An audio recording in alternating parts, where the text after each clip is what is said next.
Amis téléspectateurs d'STRL TV, bonjour, bienvenue ici à Fréjus, nous sommes en direct, mais avant toute chose, précision importante, nous n'avons pas de masque puisque nous avons la distanciation qui est respectée et j'ai le plaisir d'accueillir Fabien Sgara aujourd'hui en direct. Fabien Sgara, le tout nouveau président de l'association Multisport et Loisirs de Fréjus, élu le 17 décembre et également directeur général de l'Étoile Football Club de Fréjus à Raphaël. Bonjour, c'est Fabien Sgara. Bonjour à tous. Alors, avant d'évoquer le ou les projets que vous allez mettre en place au sein de l'AMSELF de Fréjus, je vous laisse la parole, car beaucoup de choses ont été dites à votre rencontre, que ce soit sur les réseaux sociaux ou ailleurs. Donnez-nous votre version à présent. Mon nom, c'est vrai, a été beaucoup cité, sans doute un petit peu trop. Je ne mérite pas un tel honneur. Non, aujourd'hui, on va dire que c'est une opportunité que j'ai d'avoir pu prendre cette belle institution qu'est l'AMSELF, qui en 2024 fêtera ses 50 ans. C'est une institution très forte sur Fréjus. Donc aujourd'hui, il y a eu cette opportunité-là. Je suis nouveau président depuis le 17 décembre, comme vous l'avez dit. On va mettre en place très rapidement une nouvelle équipe de travail qui va m'accompagner. Une équipe très solide, très soudée, avec beaucoup de compétences. Donc aujourd'hui, c'est un immense chantier qui est devant nous, mais aussi un énorme défi qu'on est prêt à relever. Alors, l'AMSELF est un club formateur qui existe depuis 44 ans, avec 4500 adhérents, 30 activités proposées, 300 bénévoles, c'est énorme ça. Oui, c'est effectivement la plus grosse association sportive, même la plus grosse association de la ville de Fréjus. Comme vous l'avez dit, aujourd'hui, c'est une place forte, en tout cas. Le sport fait partie à une place prépondérante sur la ville de Fréjus. On doit continuer à faire perdurer, mais surtout à moderniser cette belle institution. C'est aujourd'hui le premier objectif qu'on s'est fixé. L'AMSEF aujourd'hui, je pense, a besoin d'un nouvel élan, a besoin de se régénérer. C'est en tout cas les remontées du terrain qu'on a eues sur ces dernières semaines. Donc avec mon équipe, on est prêt aujourd'hui, encore une fois, à se retrousser les manches et à partir vraiment dans les starting blocks pour répondre aujourd'hui aux attentes et aux exigences des pratiquants et des licenciés. Alors, comment comptez-vous vous y prendre pour moderniser donc, cette institution? Alors aujourd'hui, ça va se faire méthodiquement. On part avec une feuille de route qui est très simple, hein, puisqu'aujourd'hui, on a besoin déjà dans un premier temps, on le sait tous, hein, la situation sanitaire reste très fragile. Donc le premier aujourd'hui but qu'on s'est fixé, c'est d'être à l'écoute des sections. Aujourd'hui, on parle beaucoup de nombreux secteurs d'activité qui sont touchés par la crise sanitaire, mais le sport est aussi touché de plein fouet. Les jeunes, les mineurs ont seulement pu reprendre les entraînements depuis le 15 décembre dernier. Les seniors sont encore à l'arrêt. Ça veut dire qu'on a aujourd'hui des sections à l'AMSELF qui sont encore en arrêt partiel ou total. Donc on va déjà faire un petit peu le point avec eux, faire un vrai état des lieux pour savoir si elles ne sont pas en difficulté pour certaines. Peut-être qu'il peut y avoir un impact financier, il peut y avoir aussi un impact sur le nombre de licenciés et d'adhérents. Donc ça c'est quand même capital. Aujourd'hui l'AMSEP c'est quand même plus de 4000 adhérents et licenciés.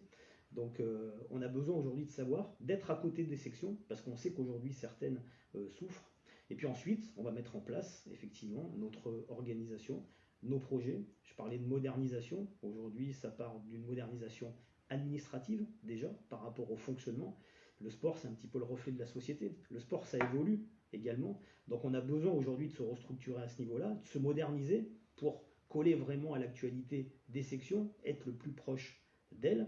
On aura aussi besoin effectivement d'accompagnement, c'est-à-dire qu'au niveau de la formation, au niveau de l'encadrement des sections, là aussi on va apporter effectivement toutes nos compétences pour qu'aujourd'hui les sections soient davantage encore et de mieux en mieux encadrées, c'est important. Et puis un point majeur, c'est qu'aujourd'hui on a beaucoup de jeunes qui pratiquent le sport ici sur Fréjus et qui à un moment sont un petit peu pénalisés par rapport à leurs études, puisqu'on le sait, hein, pour aller faire des études supérieures, il faut partir soit sur 0,6, soit éventuellement sur le 13.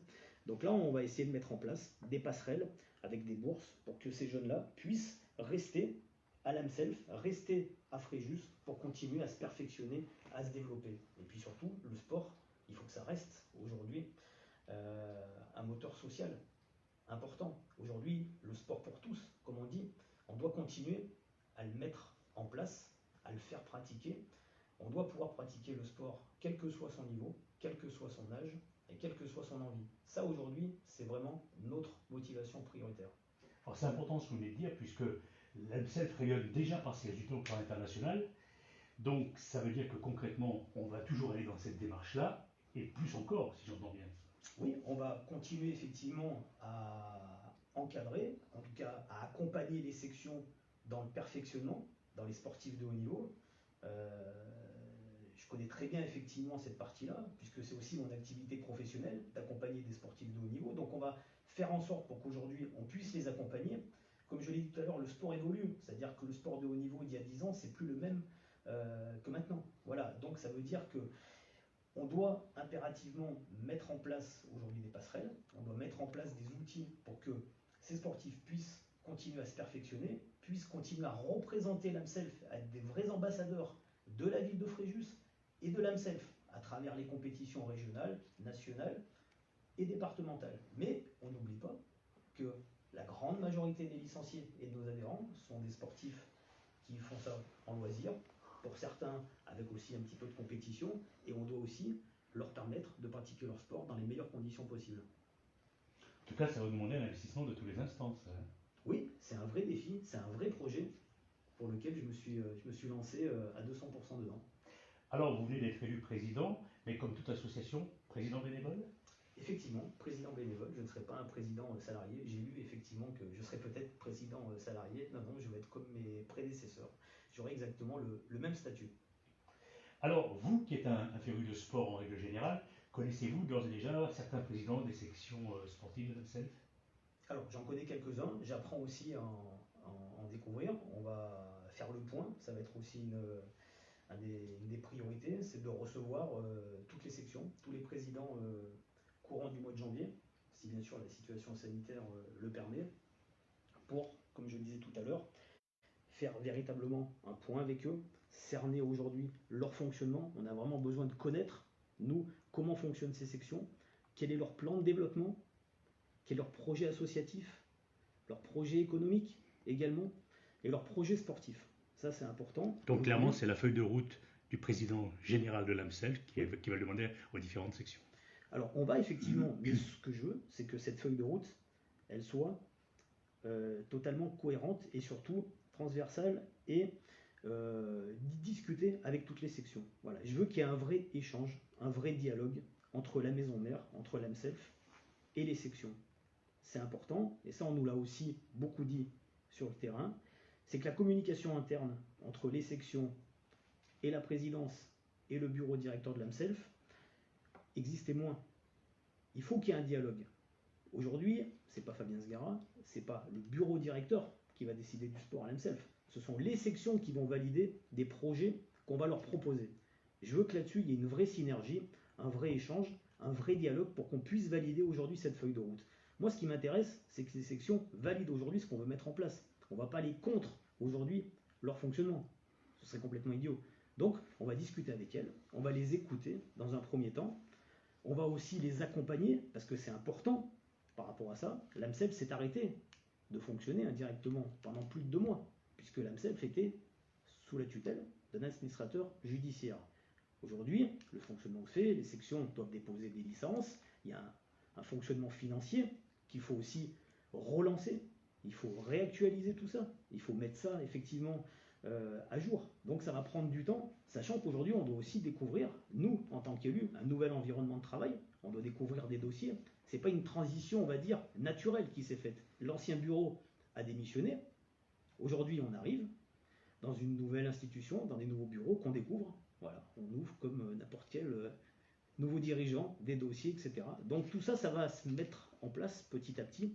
Mais encore une fois, j'insiste sur le fait que le dialogue va être aussi prépondérant. Je veux d'abord écouter les sections avant effectivement de leur proposer un vrai projet, parce qu'on a besoin aujourd'hui de savoir comment elles fonctionnent de l'intérieur. Alors même si j'imagine que vous allez pas mal déléguer, allez-vous garder votre rôle de directeur général de l'Étoile Football Club de Fréjus-Saint-Raphaël? C'est une question qu'on m'a déjà posée à de nombreuses reprises. Alors vous doutez bien qu'aujourd'hui faire les deux, ce sera impossible, et c'est pas le but par rapport à ça. Donc j'ai beaucoup d'estime et d'amitié pour Alexandre Barbero, le président de l'Étoile. On s'est vu récemment. On a défini aujourd'hui, on va dire, un cadre de travail. Donc je vais rester effectivement au niveau du club, mais comme chargé de mission, avec des missions bien spécifiques qu'on définira effectivement au cours du premier semestre 2021.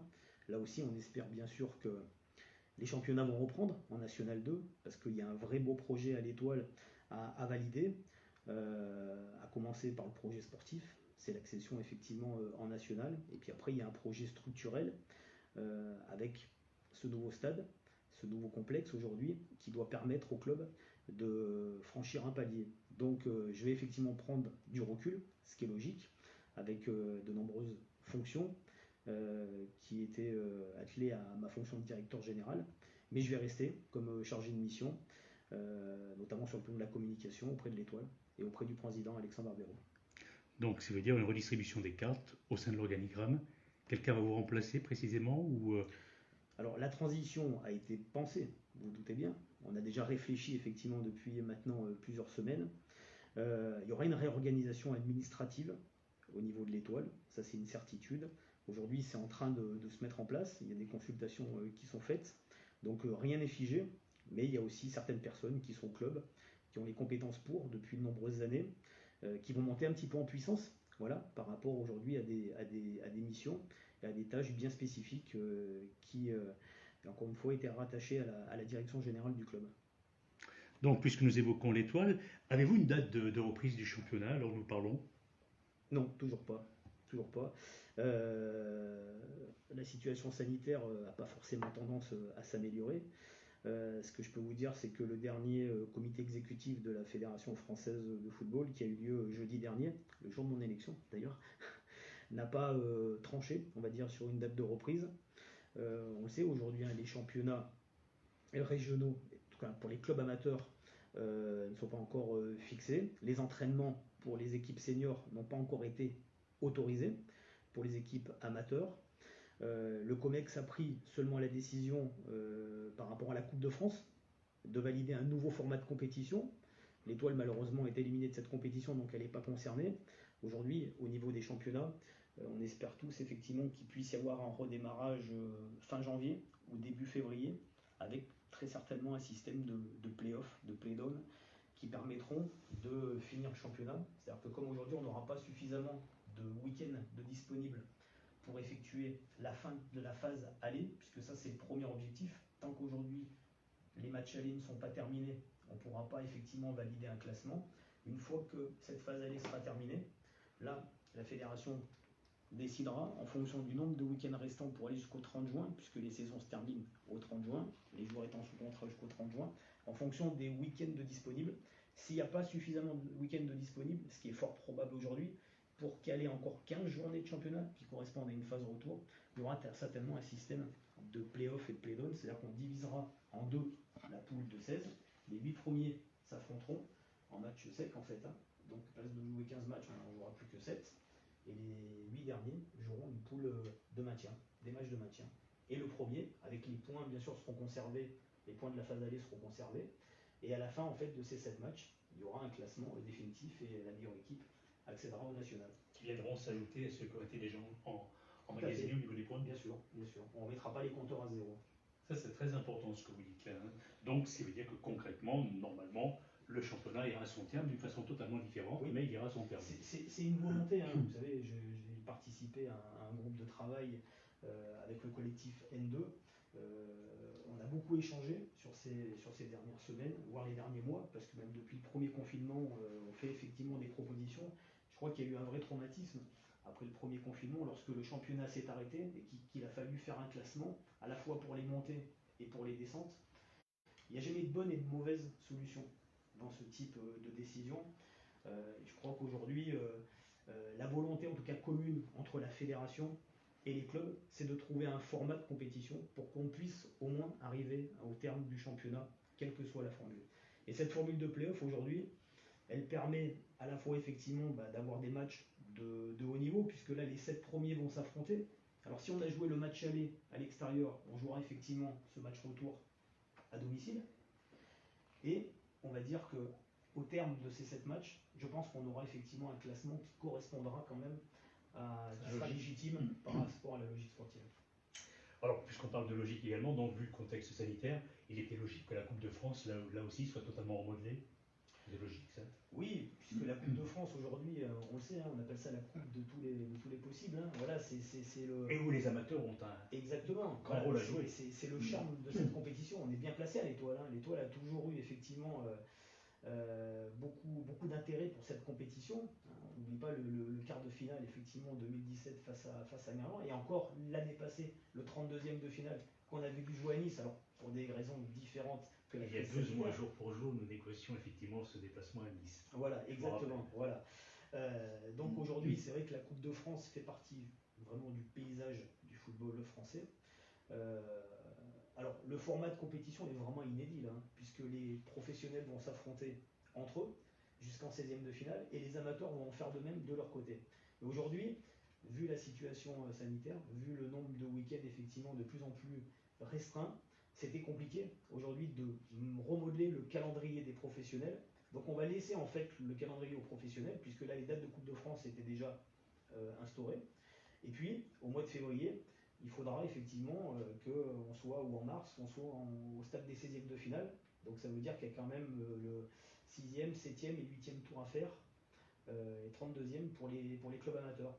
Et là c'est pas simple, puisqu'aujourd'hui pour les clubs amateurs, on le sait, ils n'ont pas la possibilité alors, ils peuvent s'entraîner, mais de manière très partielle, par mini-groupe. Donc aujourd'hui, c'est le vrai point d'interrogation, puisque aujourd'hui, tant que l'évolution sanitaire n'est pas meilleure, on risque effectivement de repousser la compétition. Maintenant, voilà, la Coupe de France, ça reste aussi un enjeu financier important pour la Fédération française de football, hein, puisqu'il y a des recettes et des partenaires privés, notamment sur les maillots. Donc aujourd'hui, la fédération perd déjà beaucoup d'argent et qu'elle ne peut pas se permettre effectivement de renoncer à cette Coupe de France. Eh bien écoutez, merci Fabien Sgara. C'était Yvan Glazian en direct des bureaux de l'AMSELF Fréjus avec le tout nouveau président Fabien Sgara et qui restera chargé de mission à l'Étoile Football Club de Fréjus-Saint-Raphaël. C'est l'information du jour. Merci.